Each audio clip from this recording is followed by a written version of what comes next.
नमस्कार, आप देख रहे हैं सुदर्शन न्यूज और मैं हूं आपके साथ अमित शर्मा। शाम के 7 बज चुके हैं और समय हो गया है जवाब तो चाहिए का। जवाब तो चाहिए में आज हम बात करेंगे ओवैसी के बीफ प्रेम की, उसके हिंदू विरोधी गेम की। सोशल मीडिया पर एक वीडियो वायरल हो रहा है जिसमें ओवैसी को एक बीफ की दुकान पर जाते और कसाई से हाथ मिलाने के बाद उसके लिए जिंदाबाद के नारे लगाते हुए साफ साफ देखा जा सकता है। दरअसल देश में लोकसभा चुनाव की सरगर्मियां तेज हैं। तेलंगाना में 13 मई को सभी 17 सीटों पर वोट डाले जाएंगे, जिनमें एक सीट भाग्यनगर की है, जिस पर पिछले कई बार से ओवैसी का कब्जा है। यह मुस्लिम बाहुल्य सीट होने की वजह से ओवैसी यहां से लगातार जीतता रहा है। इस बार भी वो जीत के लिए पूरा जोर लगा रहा है, क्योंकि इस बार उसके सामने बीजेपी की माधवीलता की चुनौती है, जो बीजेपी का एक बड़ा हिंदुत्व का चेहरा है, जिससे ओवैसी को लगता है कि उसकी जमीन खिसक रही है। इस बात से डरा हुआ, घबराया हुआ, हताश और निराश ओवैसी किसी भी हद तक जाने को तैयार है। और यही वजह है कि इस वीडियो में ओवैसी एक रेहान बीफ शॉप नाम की दुकान पर पहुंचता है और उस दुकानदार को कहता है, रेहान बीफ शॉप जिंदाबाद। और दुकानदार से पूछता है, कैसे हो भाई? वालेकुम अस्सलाम। और आखिर में काटते रहो बोलकर आगे बढ़ जाता है। ओवैसी की इस घिनौनी हरकत पर सनातनियों और हिंदूवादियों में भयंकर गुस्सा है। हालांकि ये कोई पहली बार नहीं है जब चंद वोट की खातिर इस ओवैसी ने हिंदुओं की आस्था का अपमान किया है। 2016 में भी वो ऐसा कर चुका है। ऐसे में सवाल यह है कि क्या चुनाव आयोग इस पर कोई संज्ञान लेगा? क्या ओवैसी अपने इस कुकृत्य के लिए माफी मांगेगा? क्या भाग्यनगर के हिंदू ओवैसी को सबक सिखाएंगे? और आखिर में सबसे जरूरी और अहम सवाल यह कि क्या ओवैसी के संरक्षण में ही भाग्यनगर में गौ हत्या हो रही है? इस पर चर्चा करेंगे, लेकिन पहले एक रिपोर्ट आपको हम दिखाते हैं, देखिए जरा।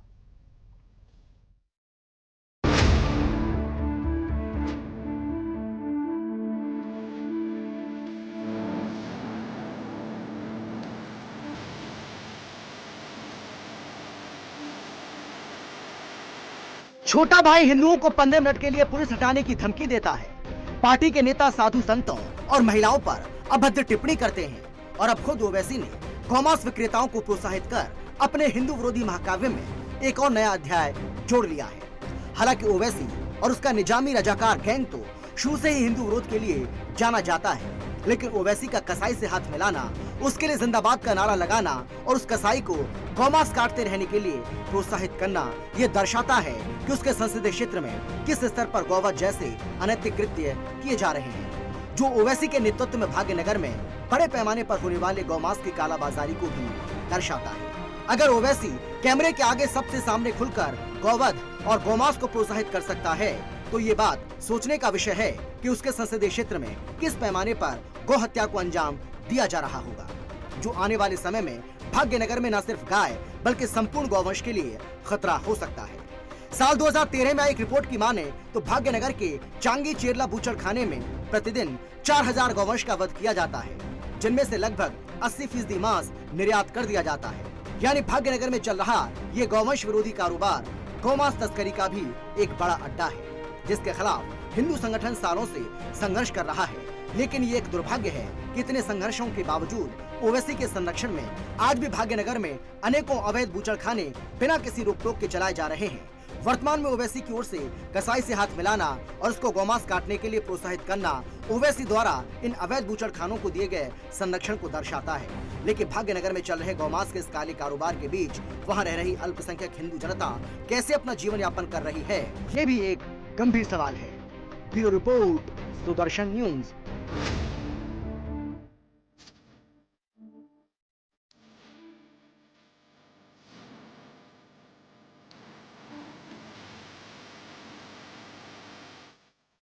और इस पूरे मुद्दे को लेकर माधवीलता, जो कि ओवैसी को चुनौती दे रही है, और निर्मला सीतारमण, जो कि केंद्रीय मंत्री हैं, उनका क्या कुछ कहना है, जरा सुन लीजिए। असदुद्दीन जी पता नहीं किस प्रकार से उन्होंने बैरिस्टर पढ़कर बैरिस्टर बन गए।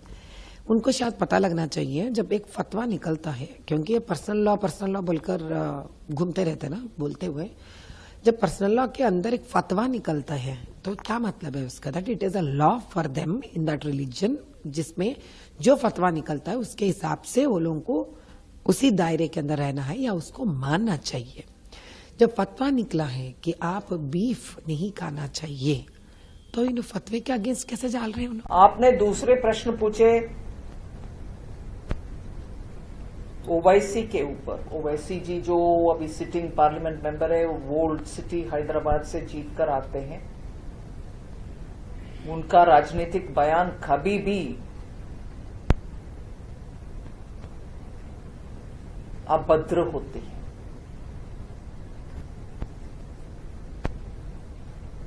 मुझे आश्चर्य नहीं होता ऐसे बयान उन्होंने दिया। सांसद भी असदुद्दीन ओवैसी जी भी और उनके छोटे भाई भी जो एमएलए हैं उधर, ऐसे ही एक्सट्रीम भाषण देने में माहिर है। इसलिए मुझे आश्चर्य नहीं होता ऐसे बयान आया। तो हिंदू आस्था का घोर अपमान किया है इस ओवैसी ने। गाय को काटने की बात कर रहा है, बीफ को खाने को बढ़ावा देने की बात कर रहा है, और हिंदू आस्था का किस तरीके से वो अपमान कर रहा है ये आपने देखा होगा। हमने इस रिपोर्ट के जरिए आपको सिलसिलेवार तरीके से बताया है कि पहली बार ऐसा नहीं हुआ है, इसके पहले भी लगातार ये ऐसे काम करता रहा है। सिर्फ चंद वोट की खातिर ये सब ओवैसी कर रहा है, क्योंकि उसको पता है कि उसकी जो सियासी जमीन है वो इस बार खिसक रही है, और उसको ऐसा लगता है कि अगर वो ऐसा करेगा तो उसका चुनावी फायदा उसको हो सकता है। चर्चा इसी को लेकर करेंगे, लेकिन कौन कौन खास मेहमान हमारे साथ मौजूद हैं, सबसे पहले उनसे आपका हम परिचय कराते हैं। हमारे साथ अधिवक्ता विजय शर्मा जो कि बीजेपी के प्रवक्ता हैं, वो हमारे साथ जुड़ गए। बहुत स्वागत है मैम आपका। इसके साथ ही हमारे साथ अब से कुछ ही देर के बाद इंजीनियर गोपाल कृष्णा जो कि कांग्रेस के प्रवक्ता हैं, वो हमारे साथ जुड़ने वाले हैं, उनसे भी आपका हम परिचय कराएंगे। इसके अलावा अमितोष पारेख जो कि वीएचपी के प्रवक्ता हैं, वो हमारे साथ जुड़ गए। बहुत स्वागत है सर आपका। और अधिवक्ता शहर नकवी जो कि मुस्लिम स्कॉलर है, वो भी हमारे साथ जुड़ चुकी हैं। आपका भी स्वागत है मैम। लेकिन सबसे पहले मैं शहर नकवी जी आप ही के पास आना चाहता हूँ, और सीधा सवाल मेरा आपसे यह है कि अगर ओवैसी को वोट चाहिए तो क्या वो हिंदुओं की आस्था का अपमान करेगा? क्या वो बीफ को खाने के लिए प्रोत्साहित करेगा लोगों को, गाय को काटने के लिए प्रोत्साहित करेगा?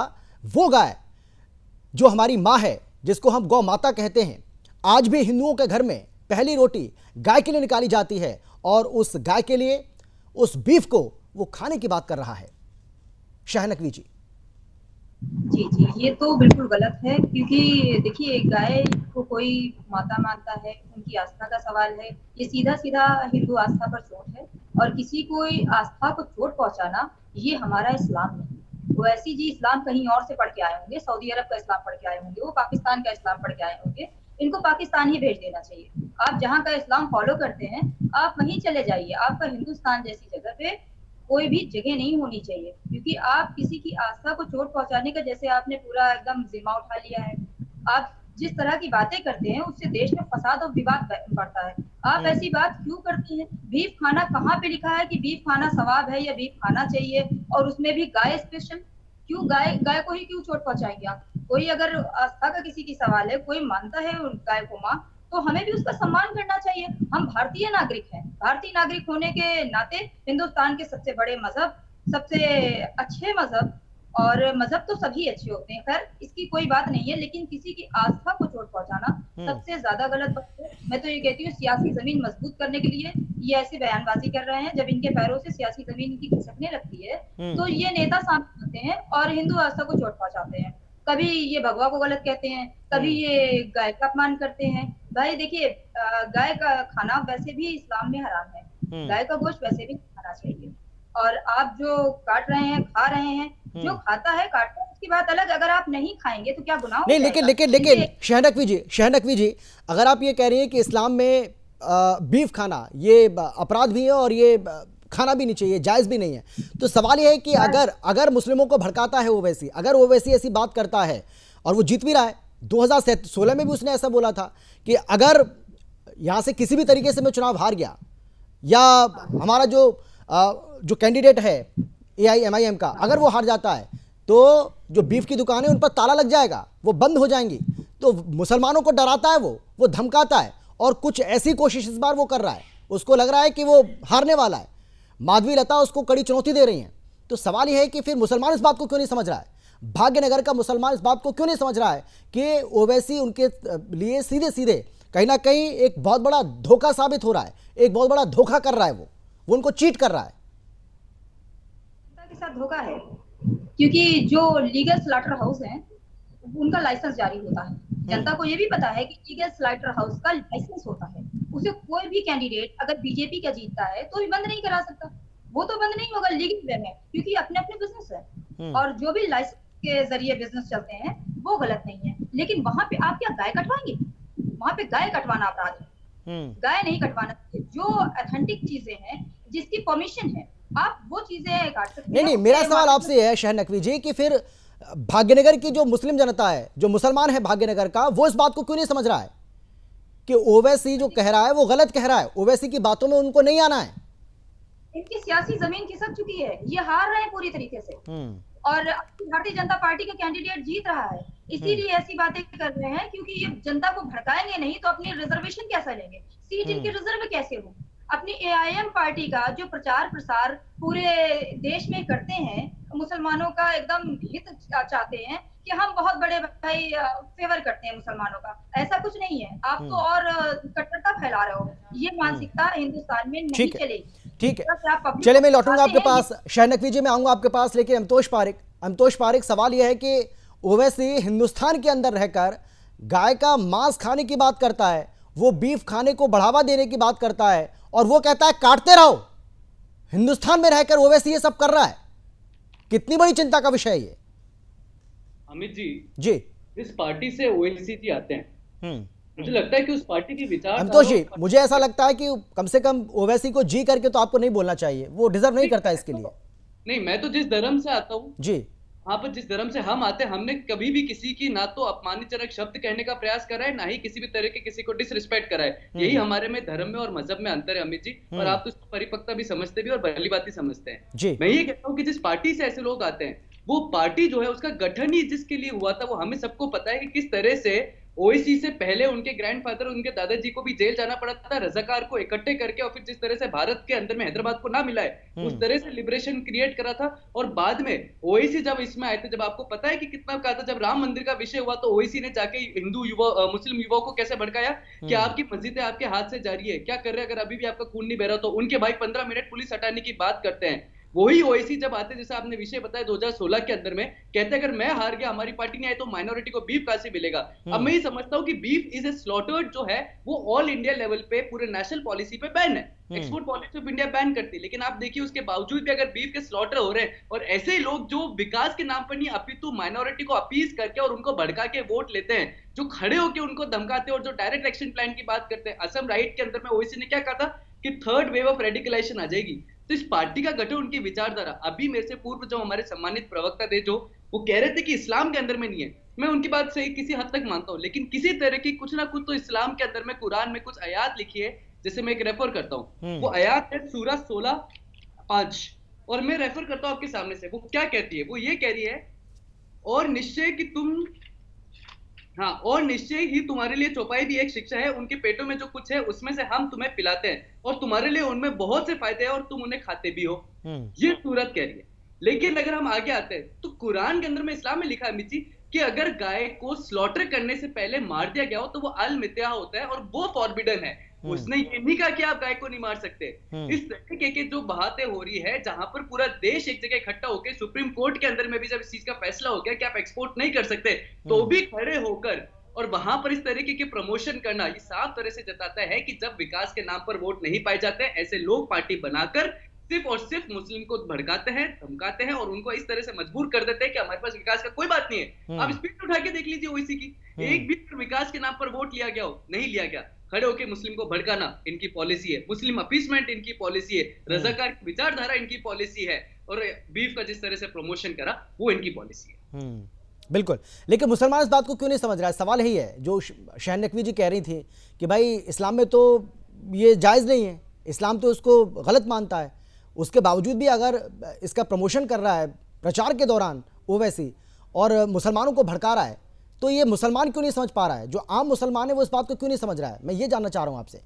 जी देखिए, क्या है, दो चीज है, या तो आप भारत के संविधान को मान लीजिए और भारत के संविधान द्वारा जो न्यायालय है उनके समक्ष जो आदेश आता है उनको मान लीजिए, तो आप भारत के संविधान को मानेंगे। लेकिन ये वो लोग हैं जो भारत के संविधान को तो नहीं मानते। आप ये देखिए कि सीए का भारत के संविधान ने अनकॉन्स्टिट्यूशनलिटी चैलेंज करी, कोर्ट ने नहीं माना, उसका कॉन्स्टिट्यूशन माना, ओवैसी ने क्या करा, हम जाके सीए को वापस से चैलेंज करेंगे। ये एंटी नेशनल एलिमेंट्स है, ये एंटी नेशनल फ्रिंज है। और कौन कहता है कि इस्लाम में नहीं है? मैंने अभी कोट करा आपको और मैं आपके सामने वापस पढ़ता हूँ, beef that has been killed before being slaughtered before its neck is cut in the halal method is considered to be maita, that means a dead meat and it's not permissible to eat. मतलब कि अगर किसी को हलाल के पहले अगर मर गया है कोई बीफ तो ही वो प्रोहिबिटेड है, अन्यथा इस्लाम उसकी इजाजत दे रहा है कि आप खा सकते हैं। सूरत 16 आयत 5, सूरत 23 आयत 21 ये साफ तरीके से बात कह रही है कि भैया आप बीफ खाइए ना, कौन मना कर रहा है? मुसलमानों को इस तरह से उसी पॉलिसी में रखना, यही विचारधारा है। अगर आप मुसलमान को भड़काएंगे नहीं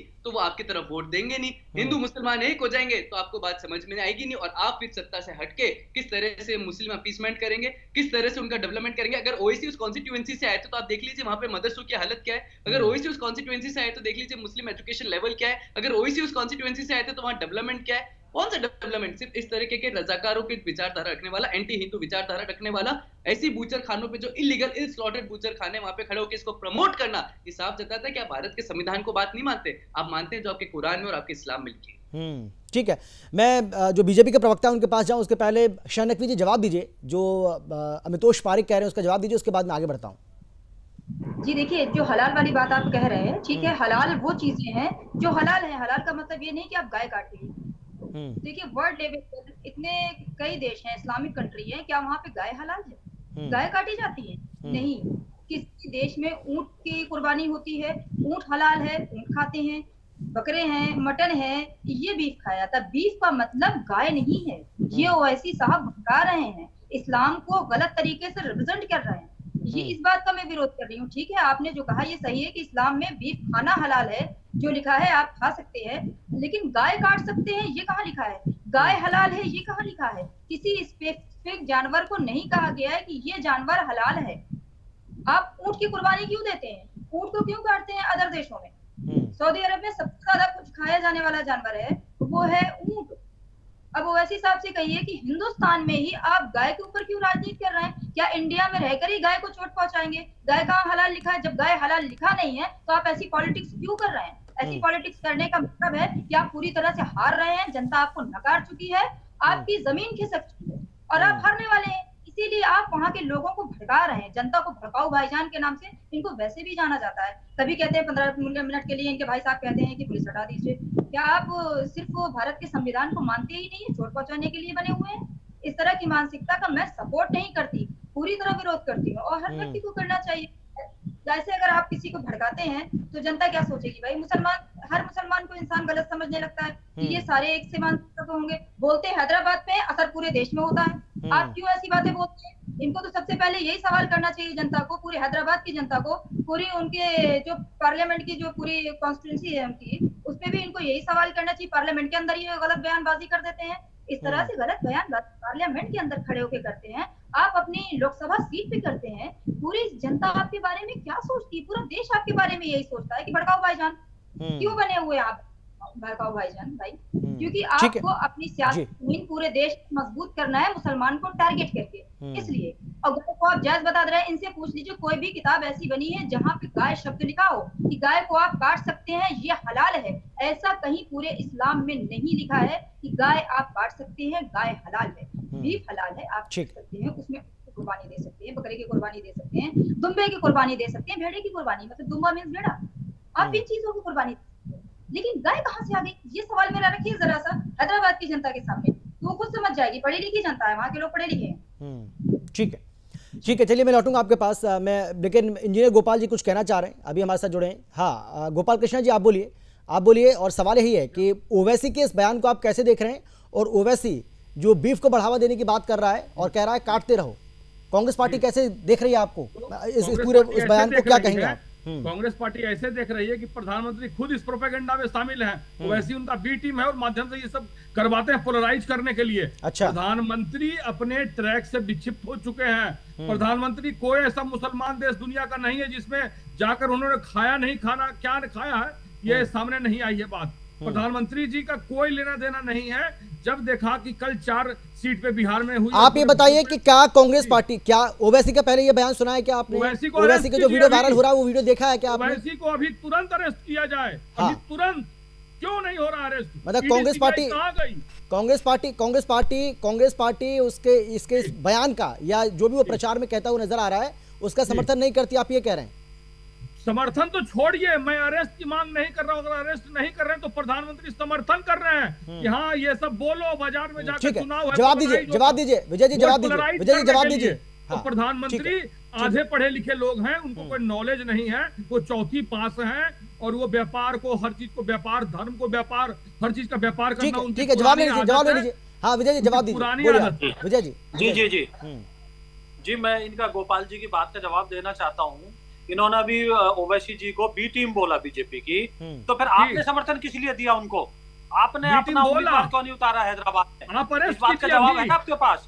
इसका मतलब ये है कि आपकी अभी वक्त है, 10 मिनट में अरेस्ट आप करवाइए सारे उनको। जितने, एक मिनट बीच में ना बोले, इनको चुप कराइए अमित जी, क्योंकि बीच में मेरी बोलने की आदत नहीं है। प्रवक्ता साहब जी, नहीं, बीच में आपकी टर्न आएगी, आप खूब बोलना, जितना आपका जो बोलना है बोलना, लेकिन इस तरह से ना डिबेट नहीं हो पाएगी। तो मुझे आप एक बात बता दीजिए कि आपने ओवैसी जी को समर्थन दिया है, अभी समर्थन दिया है, तो इसका मतलब आप उनको चाहते हो, तो बी टीम तो आप हो गए उनकी। दूसरा मैं बताता हूँ, कहाँ समर्थन दिया? अरे वॉकओवर तो दिया है ना आपने, वॉकओवर दिया आपने। क्या भाग्यनगर में कांग्रेस पार्टी ने अपना कैंडिडेट दिया है? क्या कोई कैंडिडेट नहीं है। कांग्रेस पार्टी ने क्या भाग्यनगर में कोई कैंडिडेट दिया है? क्या आपने ओवैसी को वॉकओवर नहीं दिया है? तो बीजेपी की बी टीम कौन है? आप ये देखिए ना, ओवैसी किसका साथ दे रहे हैं, कांग्रेस का, बीजेपी के? तो खूब जनता तय कर लेगी। मोदी जी भाई वॉकओवर दें आप और आरोप लगाएं बीजेपी के ऊपर। अरे आप अरेस्ट कीजिए, मैं करेक्ट आप अरेस्ट कीजिए अभी के अभी। कांग्रेस ने 10 मिनट में ये जो आप गरीब किसानों को अरेस्ट कर लेते हैं ना, वो जो निर्ममता, ओवैसी जी के समर्थन में अच्छा ठीक आपका है, ठीक है, नहीं सुन लीजिए ना, है। सुन लीजिए ओवैसी को प्लीज। गिरफ्तार कीजिए। गोपाल कृष्णा जी सुन प्रमाण लीजिए, करता हूं। आपकी बात पूरी हो गई, उनको सुन लीजिए, उसके बाद में फिर से आपके पास लौटूंगा। हाँ विजय शर्मा जी आप बोलिए। अच्छा अब आप बताइए, केरला में आपके 16 जो यूथ कांग्रेस के कार्यकर्ता थे जिन्होंने बीच रोड के ऊपर गाय को काटा था, उसके बारे में आपका क्या कहना है? आप बताइए मुझे। ये सब तो प्रोपेगेंडा आपकी है। कथनी और करनी में फर्क है। ये बीच में ना बोलें, जरा इनको रोकिए, बताइए। अच्छा दूसरा मैं बताना चाहता हूँ, 2014 तक मनमोहन सिंह जी की सरकार थी और स्टेट में वेस्ट बंगाल में ममता जी की सरकार थी। हजारों लाखों गाय बांग्लादेश बॉर्डर पे जाती थी, हजारों वहां फैक्ट्रियां थी। जब हम सेंटर में आए, क्योंकि हमारी स्टेट में सरकार नहीं है, तो हमने वहां रोकने का काम किया और ऑफिशियल आंकड़े आप देख लीजिए कि लगभग हमने वहां गाय तस्करी रोक दी, हमने सीमा पर बाड़ लगाई है। तो ये हमने काम किया। और जहां हमारी बीजेपी की सरकार है स्टेट में, जी बीजेपी की जहां सरकार स्टेट में है, वहां हमने प्रतिबंध लगाने का काम किया है। आप लोग जो बहुसंख्यक है हिंदू समाज को भड़काने का 80% लोग हैं, उनको भड़काने का काम करते हो और यहाँ दोहरी मानसिकता, दोहरी दिखाते हो, आप चरित्र दिखाते हो, यहाँ कहते हो आप मुकदमा दर्ज करिए। तो आपकी सरकार है वहाँ, भावनगर में किसकी सरकार है? कांग्रेस की। तो जेल कौन डालेगा? आपकी सरकार डालेगी या हमारी सरकार डालेगी? झूठ मत बोलिए। 1.5 गुना बीट कराइए। 2014 के बाद थोड़ा सा डेकोरम देख लीजिए। आप ये दादागिरी यहाँ भी मत चलाओ, जैसे कि आप बाहर चलाते हो, दादागिरी नहीं, संविधान से ऊपर समझते हो आप, अपने आप को संविधान से ऊपर 2014 के समझते हो। बाद बीफ का एक्सपोर्ट 1.5 गुना बढ़ गया, ये डेटा कह रहा है। अरे आप छोड़िए, आप बांग्लादेश की बात कीजिए ना, वो हजारों बांग्लादेश की बात आप करेंगे, आपके प्रधानमंत्री बिरयानी खाने जाते हैं आपको मैं आंकड़े भेज देता हूँ। और सऊदी अरब में जाते हैं, गले मिलते हैं, तो कितनी हजारों लाखों गाय सत्याम जाती थी कटने के लिए, वो सारी बंद हो गई है। आप बीजेपी स्टेट देख लीजिए, गौ हत्या पे प्रतिबंध लग गया है बीजेपी स्टेट में। तो हम गौ हत्या पे प्रतिबंध लगाने का काम कर रहे हैं, आगे भी करेंगे।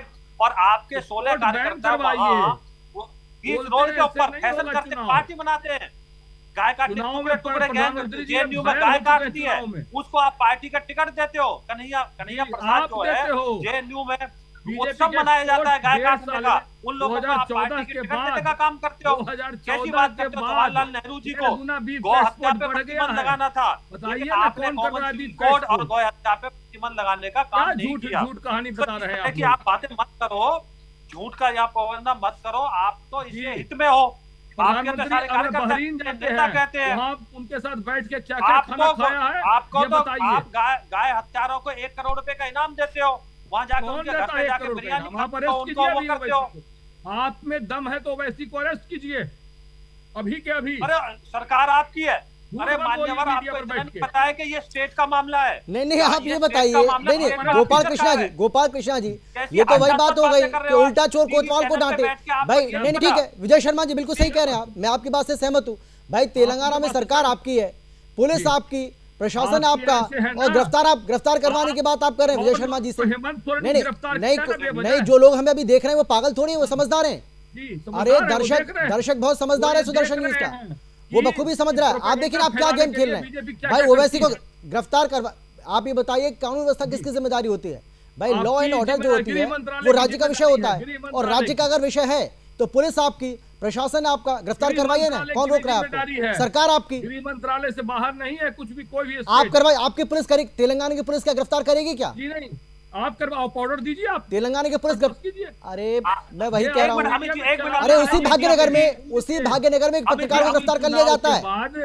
उसे अमित जी, मैं पूछ मेरी रहा हूं, बात सुनिए ना, अमित जी, मेरी बात सुनिए ना, अमित जी गोपाल रुकिए। कृष्णा जी, गोपाल अमित जी कृष्णा रुकिए, जी, अमित इसी जी भाग्यनगर रुकिए। की मैं बात कर रहा हूँ। मैं- वहां पर वहां गोपाल- श्रीधर सिद्धू नाम के एक पत्रकार को गिरफ्तार कर लिया जाता है, क्योंकि वो हनुमान मंदिर की सच्चाई दिखा रहा वो सब था आपका कि हनुमान मंदिर को किस प्रोपेगेंडा तरीके से है, वो कूड़ेदान सब में आपका प्रोपेगेंडा तब्दील कर दिया है। गया है, वहां पर कूड़ा डाला जा रहा है, प्रोपेगेंडा उसके का ऊपर खेल एफआईआर खत्म दर्ज हो कर ली गया। जाती है, उसके प्रोपेगेंडा ऊपर खेल आपकी खत्म पुलिस हो एफआईआर गया। दर्ज कर लेती है। लेकिन कल के ओवैसी चुनाव ने मोदी ओवैसी जी की नींद हराम जहरीली कर दी। बयानबाजी, हिंदुओं की आस्था को ठेस पहुंचाने के एवज में कल क्यों के ओवैसी को चुनाव गिरफ्तार नहीं ने कर रही है आपकी मोदी पुलिस? जी का नींद हराम कर दिया। आपकी पुलिस क्यों अमित जी, गिरफ्तार नहीं मेरी कर रही है बात उसको? बताइए ना। आ गए गोवंश पे और अमित वगैरह जी, वगैरह पे आ गए, अमित आप जी, दो को अमित जी, रोजगार बता नहीं सकते मेरा हैं। एक सवाल आप और है। काला धन बता नहीं वो सकते आप देखिए, हैं। अब रोजगार पर आ गए आप, अब आप काले धन पर आ गए, क्योंकि अब आप फंस गए। आपको बोल पता रहा हूं, है, कीजिए आपको पता है फंस चुके हैं, आपको पता है आपके पास जवाब नहीं है। नहीं, अभी तक आप उनसे गिरफ्तारी की मांग कर रहे थे।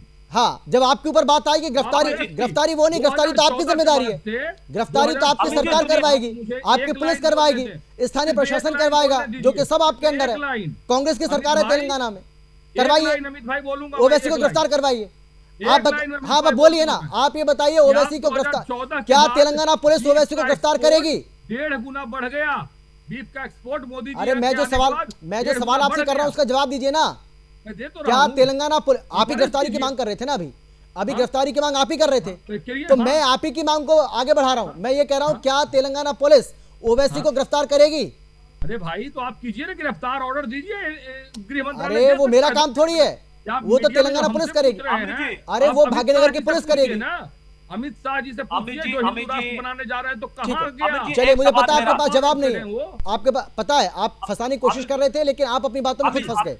ठीक है, नहीं। विजय जी बोलिए। अब अमित जी एक सवाल, बोलिए, एक बोलिए, सवाल बोलिए। मैं इनसे पूछता हूँ, चलो ठीक है, गृह मंत्रालय गिरफ्तार कर देगा, बताइए कौन सा कानून है, किस कानून के तहत गृह मंत्रालय स्टेट में अगर कोई क्राइम हुआ तो अरेस्ट कर सकता है? आप मुझे बताइए, एक कानून की धारा बताइए, किस कानून की धारा के तहत अरे भाई, सेंटर के धारा पास पर आप कौन सी चले पुलिस गए, है? आप मुझे आप बताइए, हेमंत सोरेन को गिरफ्तार सेंटर की कर पुलिस सकते का हैं। नाम बताइए बिना जो कारण केंद्र के। के अंदर आती है और स्टेट के है ना? क्राइम को वो अरेस्ट कर सकती हो। बताइए आप मुझे, कौन सी धारा के बताया अंदर ना आपको। वो अरेस्ट कर सकते हैं?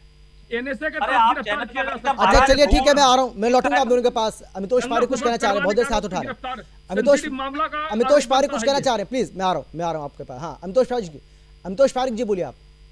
अमितोष जी आप बोलिए। और इस तरह की भाषा से करा, और मुझे विचलित नहीं हो कि मुझे पता था कि जिन लोगों के पास खुद के पास ही कोई विचार नहीं होता और ज्ञान नहीं होता, वो दूसरों में ही कमियां ढूंढते हैं।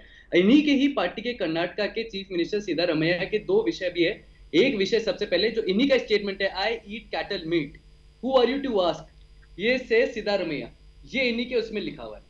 ये खुद कैटल मीट को सपोर्ट करते हैं। जब कर्नाटका में आते हैं तो मैनिफेस्टो के अंदर में बीफ के जैसे जो स्लॉटर के प्रतिबंधित लगते हैं उनको हटाने की बात करते हैं, और बजरंग दल जैसे राष्ट्रीय संगठन के ऊपर में प्रतिबंध लगाने की मांग करते हैं। इन्हीं की पार्टी की विचारधारा के जो पढ़े लिखे लोग हैं वो ही कम्युनल वायलेंस बिल भारत में लाए थे। इन्हीं की पार्टी की विचारधारा के इंदिरा गांधी जो थी, उन्होंने गौ वंश के लिए जब ये मांग करी थी वोट लेने के लिए कि हम बैन करेंगे बीफ पे, और जब नहीं करा सरकार में आने के बाद तो साधु संत निहत्तों के ऊपर में गोलियां चला दी और 5000 ट्रक भेज के उनकी डेड बॉडी को हटाया था। ये भी इन्हीं की पार्टी के लोग थे। इन्हीं की पार्टी के पढ़े लिखे राहुल गांधी सेफरन टेरर की बात करते, इन्हीं की पार्टी के पढ़े लिखे लोग एंटी हिंदू की बात करते, इन्हीं की पार्टी के लिखे हुए पढ़े हुए लोग जब बात करते हैं सेम पितृता जैसे या किस तरह की बात करते हैं, वो सबको पता है। इस देश के अंदर में हमेशा कांग्रेस ने गाय के ऊपर में राजनीति करने का प्रयास करा, और आज भी जहां ये सरकार है वहां पे देख लीजिए कि किस तरह से इलीगल मीट खुलते हैं, किस तरह से बूचर खाने खुलते हैं, किस तरह से ये सपोर्ट करते हैं, चाहे वो गांव की गाय की बात हो जाए, चाहे वो जिहाद की बात हो जाए, चाहे वो हिंदू की बात हो जाए, हर तरीके से कांग्रेस का ध्यान हमेशा से एंटी हिंदू नेशन और एंटी नेशनल एलिमेंट्स पे है, किसी भी तरह से नेशनल एलिमेंट्स पे। आप ये बीडीए से पोलराइज करने के लिए इस तरह की फोटो जो दिखा रहे हैं,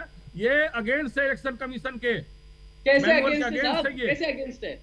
कैसे अच्छा against ठीक है, है? अच्छा ठीक है, 2014 चलिए के कोई बात बाद- नहीं। मैं गोपाल कृष्णा जी, मैं आपको सुनवा देता हूं कि ओवैसी ने क्या बोला, नहीं, और एक लाइन में, एक हाँ नहीं लाइन सुनिए, में, हाँ एक ठीक है लाइन, बोलिए आप, एक लाइन। मैं उसके बाद में आप ही के पास आ रहा हूँ, पहले सुन लीजिए ना।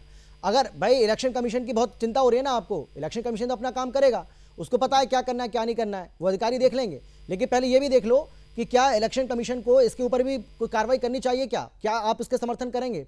हाँ सुनवाइए ओवैसी क्या कुछ कह रहा है इसमें, दिखाइए। रेहान बीफ शॉप जिंदाबाद।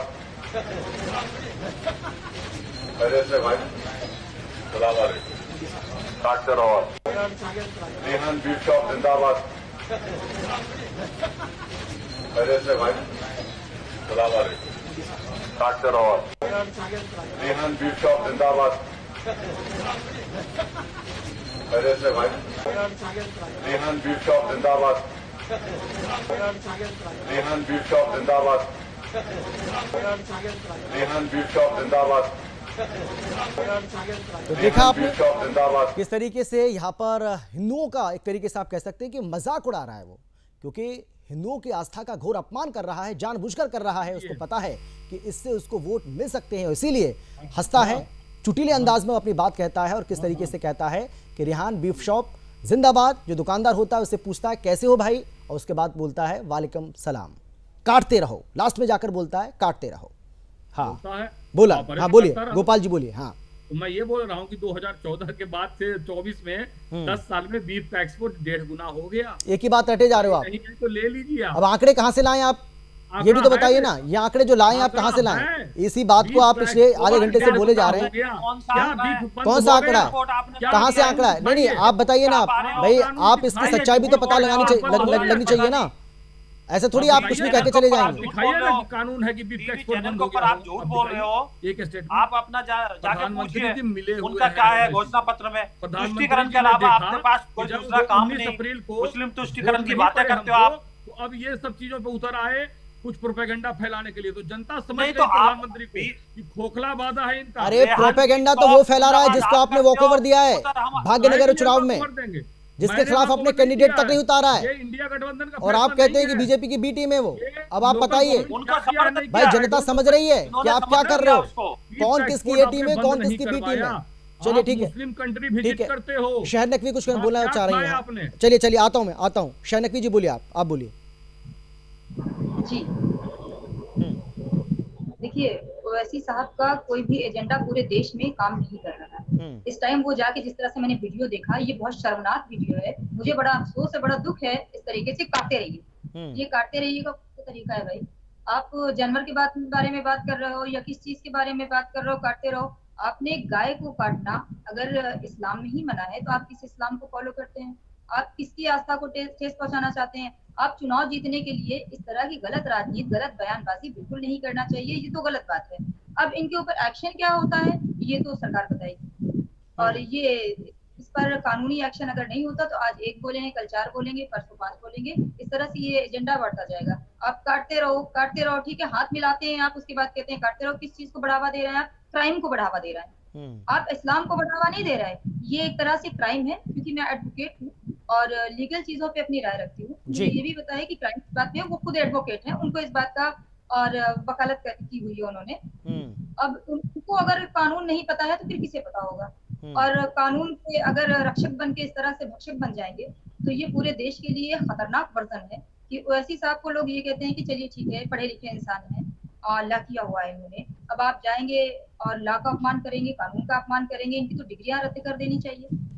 इस बात की आप लेकर बैठे हैं इसलिए कि आप देश में गलत लॉ बताएंगे, गलत कानून बताएंगे। अगर सामने वाला अगर आपका कानून नहीं जान रहा है, चीजें नहीं जान रहा है, तो आप जाके कहेंगे काटते रहो। आपको तो समझा देना चाहिए अपनी जनता को कि देखिए ऐसा गलत काम नहीं करिए जो कानून में क्राइम हो। देश के संविधान को पढ़िए, उसको सपोर्ट करिए।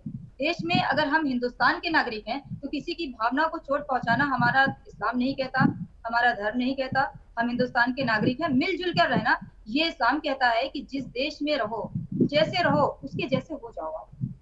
हमें जैसे हमारे देश के, क्योंकि समय मेरे पास बहुत कम बचा है, मैं चाहता हूं आप सबके पास 10-10 सेकंड का कमेंट एक ले लेता हूं मैं, ठीक है? अमतोष फारिक जी पहले आपकी बारी, जल्दी से। अमित जी, ये साफ पता चल गया कि जिस नेता के पास विकास के नाम पर वोट लेने का अधिकार नहीं होता, क्योंकि उन्हें विकास के राह कभी चुनी नहीं, वो सिर्फ ऐसी चीजों को ही बढ़ावा देते हैं जो भारत के संविधान में अपराध मानी जाती है, किसी तरह से पॉलिसी नहीं होती है।